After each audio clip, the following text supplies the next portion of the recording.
ইউরোপের প্রত্যন্ত অঞ্চলের এক অনাবিষ্কৃত পাহাড়ি উপত্যকা, অনেকটা জনমানবহীন জায়গা। এখানেই আজ অভিযান চালিয়েছে একদল ইউরোপিয়ান প্রত্নতাত্ত্বিক, যাদের পেশা ও নেশা লুকিয়ে থাকা ইতিহাস ও গুপ্তধনের সন্ধান। দিনের শুরুটা ছিল একেবারে সাধারণ, তবে তারা জানত না আজকের দিনটি তাদের জীবনের অন্যতম সেরা আবিষ্কারের দিন হতে চলেছে। তারা পাহাড়ের এক পাথুরে জায়গায় মেটাল ডিটেক্টর দিয়ে অনুসন্ধান শুরু করে। হঠাৎ ডিটেক্টরের স্ক্রিনে দেখা দেয় এক গ্রিন সিগন্যাল, যেটা সাধারণত লুকানো ধাতব বস্তুর উপস্থিতি নির্দেশ করে। টোন বাড়তেই থাকে, স্পষ্টভাবে বোঝা যায় মাটির নিচে কিছু একটা আছে এবং সেটা সম্ভবত খুব মূল্যবান।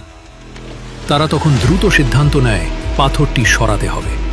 দড়ি বেঁধে সম্মিলিত শক্তিতে পাথরটিকে টেনে তুলতেই সেটি গড়িয়ে পড়ে যায় নিচের সমতলের দিকে। পাথর সরিয়ে ফেলার পর আবারও সেখানে আরেকটি উন্নত মেটাল ডিটেক্টর নিয়ে স্ক্যান শুরু করে তারা। এবার সিগন্যাল আরও শক্তিশালী, একটানা শব্দ দিচ্ছে যন্ত্রটি। এটা নিশ্চিত যে মাটির নিচে কিছু একটা গুপ্তভাবে লুকিয়ে আছে। তারপর শুরু হয় সাবধানে খোঁড়াখুঁড়ি। একটি ছোট কেরাক দিয়ে একজন গবেষক মাটি সরাতে থাকেন ধীরে ধীরে। চারপাশটা কৌতূহলে নীরব। প্রতিটি মুঠো মাটি সরিয়ে আনছে ইতিহাসের আরও কাছাকাছি। অবশেষে প্রায় 1 ফুট নিচে কিছু ধাতব ঝকঝকে অংশ দেখা যায়। লোকটি সাবধানে সেটাকে ধরেন এবং ধীরে ধীরে টেনে তোলেন। এটা এক প্রাচীন মাটির হাড়ি। হাড়ির মুখ বন্ধ, ধুলো মাটিতে ঢেকে আছে। সবাই নিঃশ্বাস চেপে তাকিয়ে আছে। লোকটি হাড়ির মুখ খুলতেই প্রথমেই বেরিয়ে আসে একটি চকচকে সোনার মুদ্রা। কয়েনটির গায়ে প্রাচীন লিপি খোদাই করা, যা স্পষ্ট ইঙ্গিত দেয় এটা বহু শতাব্দী পুরনো।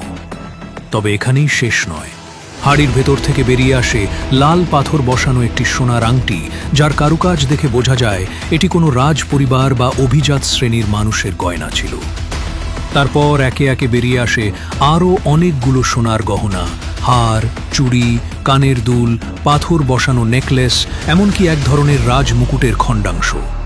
প্রত্নতাত্ত্বিকদের চোখে মুখে তখন উচ্ছ্বাস, বিস্ময় আর আনন্দের মিশেল। প্রতিটি গহনার মধ্যে লুকিয়ে আছে এক একটা সময়, এক একটা সভ্যতার গল্প। মাটির নিচে এমন সম্পদ বছরের পর বছর ধরে লুকিয়েছিল, তা হয়তো কেউ কল্পনাও করতে পারেনি। এই গুপ্তধনের শুধু আর্থিক মূল্যই নয়, এর ঐতিহাসিক গুরুত্বও বিশাল। এই অভিযান শুধু একটি সাফল্য নয়, বরং একটি ইতিহাসের পাতা উল্টে দেওয়া। হয়তো ভবিষ্যতে এই অঞ্চলটি হয়ে উঠবে নতুন প্রত্নতাত্ত্বিক গবেষণার কেন্দ্র। আর সেই দিনটিকে চিহ্নিত করা হবে যেদিন কিছু সাহসী গবেষক মাটির নিচে খুঁজে পেলেন হারিয়ে যাওয়া রাজ্য আর ধন সম্পদের স্পর্শ।